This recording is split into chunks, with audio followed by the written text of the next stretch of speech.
வணக்கம் நண்பர்களே, welcome to 4:46. இன்னைக்கு காலைல அவசர அவசரமா காலேஜ் ரெடி ஆயிட்டு இருக்கேன். அப்பதான் மனோஜ் ப்ரோ வந்து வா டீ குடிக்க போலான்றாரு. சரி டீ குடிக்கிறதுனால என்ன பெருசா லேட் ஆயிட போகுது அப்படின்னு சொல்லிட்டு டீ குடிச்சிட்டு காலேஜுக்கு போய் சேர்ந்துட்டேன். காலேஜுக்கு போயிட்டு எப்பயும் போல ஒரு 8 மணி நேரத்தை வெறுப்பா ஓடிட்டு ஈவினிங் வந்து ப்ரீ ஒர்க் ஒரு டீயை போட்டு ஜிம்முக்கு போயிட்டேன். என்னைக்குதான் இந்த 500 புஷப்ஸ் அப்ப என்ன விடுன்னு தெரியல. போட்டு பிரிச்சு எடுக்கிறாங்க. போனோடனே 500 புஷப் போட சொல்றாங்க. அதெல்லாம் போட்டு அவங்க சொன்ன ஒர்க் அவுட்லாம் முடிக்கிறதுக்குள்ளே பாதி உசுறு செத்து போச்சு. செத்து போன பாடி இன்னும் 2 சாக அடிக்கலாம் அப்படின்னு சொல்லிட்டு சாவு தூக்க போட விட்டாங்க.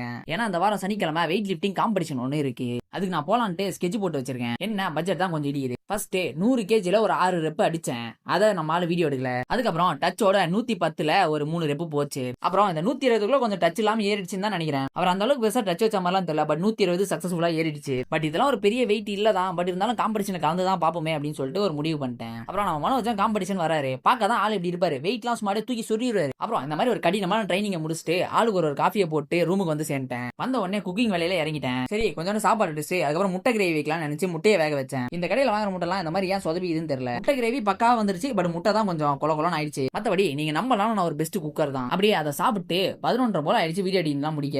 அப்லோட் எல்லாம் பண்ணி முடிக்கிறதுல 11:30 ஆயிடுச்சு. அவ்வளவுதான் நம்மளே அப்படியே டேவை கம்ப்ளீட் பண்ணிக்கிட்டேன். அப்புறம் நிலைத்தன்மையோட இருங்க.